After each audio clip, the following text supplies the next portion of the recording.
Hi, this is Raj from MR Sportscars. In this video I'm going to just do a quick driving review of the base model 987 Gen 2 Boxster 2.9 flat 6. This is a beautiful 2010 model year 2.9. It's finished in glorious meteor grey, black interior. Not a huge amount of options, but it's got all the right stuff. So it's got black leather. It's got the PDK box, which is sensational. I love the manuals as well, but the PDK is so much more versatile in traffic and everyday driving. It has some other lovely options like the full PCM system. So it has full UK and Europe sat-nav built into the system. It's got the full Bluetooth package as well, so you can connect your phone for phone calls. Now you can also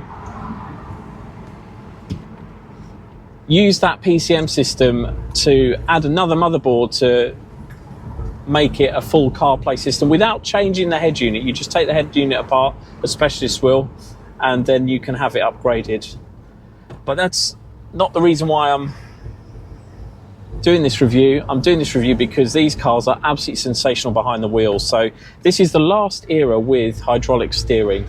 Now that means that it's got so much more communication going through the steering wheel compared to the electromechanical system that they brought in for the 981 series and beyond.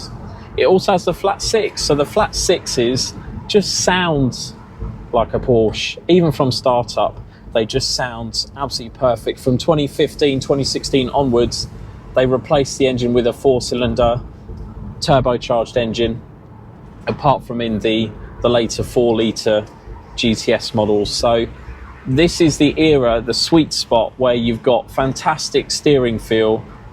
You've got the perfect dimensions, so the size of the 987 Gen 2s is great for UK roads where they're slightly narrow, just like this section I'm coming up to now, where a truck is literally on the side of my roads. Not because he's deliberately doing that, it's some of these roads are basically too narrow for two modern day cars to be driven at each other without someone having to sort of relent and pull over to the side to let someone pass. This car doesn't feel intimidating on the road because it is slightly narrower, so you can feel like you can drive that little bit quicker even if there's oncoming traffic, because you know it's inherently narrower to fit through gaps that maybe the more modern 718s can't fit through comfortably. The mid-engined rear-wheel drive layout of this car is also immediately makes it feel like a beautifully naturally balanced car.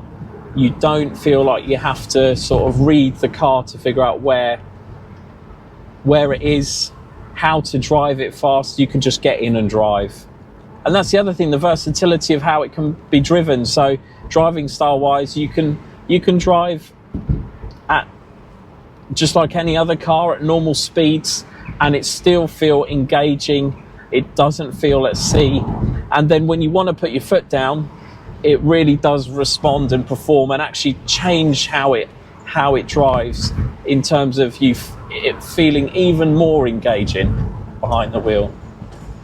Now this car is a 2.9, which we haven't stopped one before, and that's not because they're not fantastic cars, it's because we've always struggled to find decent enough examples that have had the right money spent on them along the way. This one's had the front coolant pipes done, it's had suspension work done, it's had the air conditioning condensers replaced, and it's been looked after cosmetically as well as having all of the history to back up all the work that's been done. So this is the first one we've had, and it has 252 horsepower. It'll do 60 in just under 6 seconds, around 5.8 with the PDK system, and that is plenty fast enough. A lot of people do message me and ask me for either a 2.9 Boxster or Cayman, and I now really do see the appeal of why they're asking for them, because you'll save a little bit of fuel versus the 3.4 litre that you find in the larger output S models of both the Cayman and the Boxster.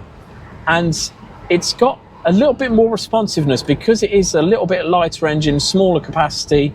When you put your foot down, it does respond that little bit quicker than the larger S model. So I would definitely not rule out a 2.9 litre thinking that it's not fast enough, because they really do have plenty of power. And this is the great thing that Porsche do. They don't ever build, first of all, a model which isn't dynamic and engaging, but also that doesn't have enough power, both in terms of accelerating but also braking as well. So the brakes are also great. They're slightly smaller than the S models, and they have a satin black brake caliper, but you don't feel like there's not enough stopping power. Likewise, all of the suspension components are shared with the S model in terms of the dampers, all of the mounts, the arms, and they're even shared with the 997 911s as well. So it's got a perfect platform. I'm just going to put my foot down in 60, and you can hear it just absolutely sings. What's also nice is that the hoods, just like in the S model, you can operate up to 30 miles an hour, so you don't have to stop at the side of the road if suddenly you get caught out by a rain shower, and vice versa. If you suddenly come across beautiful sunshine, you want to put the roof down, you don't even have to stop. You can just put it down at any speeds up to around 30 miles an hour. So it is such a great driver's car. It's a perfect touring car as well.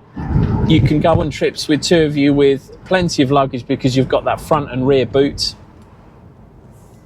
So yeah, I think these are just the perfect combination. We've just got this one priced at around £17,000 for, I would say, a modern classic Porsche. I think that's phenomenal value in terms of what you get. I mean, the package, the 2.9 direct fuel injection engine is perfectly reliable. It doesn't suffer things like bore scoring.